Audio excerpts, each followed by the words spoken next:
ବନ୍ୟା ହେବା ଫଳରେ ଆପଣମାନେ ସିଧାସଳଖ ଦେଖିପାରୁଥିବେ ଏହି ରାସ୍ତାରେ 2 ରୁ 3 ଫୁଟ ଉଚ୍ଚର ପାଣି ପ୍ରବାହିତ ହେଉଥିବା ବେଳେ ବିପଦ ସଂକୁଳ ଭାବେ 2 ଚକିଆ ଠାରୁ ଆରମ୍ଭ କରି 4 ଚକିଆ ପର୍ଯ୍ୟନ୍ତ ସମସ୍ତେ ଯାତାୟାତ କରୁଛନ୍ତି। ଏହି ରାସ୍ତା ଆଠଗଡ଼ରୁ କଟକକୁ ସଂଯୋଗ କରୁଥିବା ବେଳେ ଏହି ରାସ୍ତା ଧବଳେଶ୍ୱରକୁ ମଧ୍ୟ ସଂଯୋଗ କରୁଛି। ଆମ ସହିତ ଅଛନ୍ତି ଜଣେ ସ୍ଥାନୀୟ ବାସିନ୍ଦା।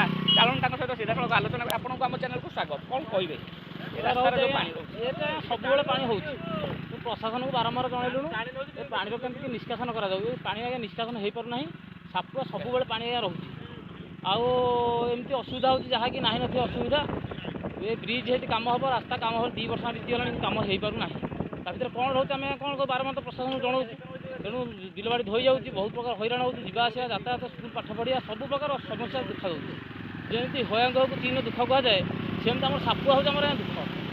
ଚାଷବାସ ସବୁ କ'ଣ କରିଥିଲେ? ଚାଷ ଆଜ୍ଞା ଧାନ ସବୁ ଗଲା, ଫସଲ ଗଲା, କିଛି ଆଜ୍ଞା ନାହିଁ, ଗୋଟେ ଗଛ ବି କେଉଁଠି ନାହିଁ। କେତେ ଥର ପାଣି ଏଇଟା ଚଲା? ଏ 4 ଥର ହେଇଗଲା, ମାସ ଭିତରେ 4 ଥର ବନ୍ୟା ହେଲା। ଧନ୍ୟବାଦ। ସିଧାସଳଖ ଆପଣ ଶୁଣୁଥିଲେ ଯେ ସ୍ଥାନୀୟ ବାସିନ୍ଦା ରହୁଥିଲେ ଏପଟ ବ୍ରିଜ୍ ପ୍ରତିଦିନ ଯିବା ଆସିବା କରୁଛନ୍ତି। ଏହି ସାପୁଆ ନଦୀରେ ବନ୍ୟା ହେବା ଫଳରେ ତାଙ୍କର ଚାଷବାସ ନଷ୍ଟ ହେବା ସହିତ ସେ ବିପଦ ସଂକୁଳ ଭାବରେ ଏହି ରାସ୍ତାରେ ଯିବା ଆସିବା କରୁଛନ୍ତି। ଯଦି ଆମେ କହିବା ଏହି ରାସ୍ତାରେ ଆପଣମାନେ ସିଧାସଳଖ ଦେଖିପାରୁଥିବେ 2 ରୁ 3 ଫୁଟ ଉଚ୍ଚର ବନ୍ୟା ଜଳ ପ୍ରବାହିତ ହେଉଥିବା ବେଳେ 2 ଚକିଆ ଗାଡ଼ି ବିପଦ ସଂକୁଳ ଭାବେ ଯାତାୟାତ କରୁଛନ୍ତି। ଏପଟକୁ ଦେଖେଇବେ ଯେଉଁ ଗାଡ଼ି ସବୁ ଅଟକି ରହିଛି ସେମାନେ ଆସିବାକୁ ଚାହୁଁଥିବା ବେଳେ ଯେହେତୁ 2 ରୁ 3 ଫୁଟ ଉଚ୍ଚର ବନ୍ୟା ପାଣି ପ୍ରବାହିତ ହେଉଛି ସେମାନେ ଭୟଭୀତ ହୋଇ ଫେରି ଯାଉଥିବାର ମଧ୍ୟ ଦେଖିବାକୁ ମିଳୁଛି। ଏହି ରାସ୍ତା ଆଠଗଡ଼ରୁ ଧବଳେଶ୍ୱର ଦେଇ କଟକକୁ ସଂଯୋଗ କରୁଥିବା ବେଳେ ବଡ଼ ମେଡ଼ିକାଲକୁ ମଧ୍ୟ ଏହି ରାସ୍ତା ସଂଯୋଗ କରୁଛି।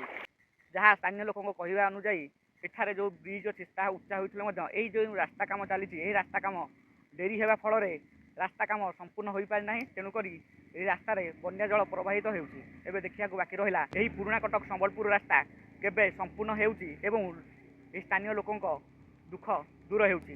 ଆଠଗଡ଼ରୁ ମାନସ ରଞ୍ଜନ ସାହୁ, HRTV ଓଡ଼ିଶା।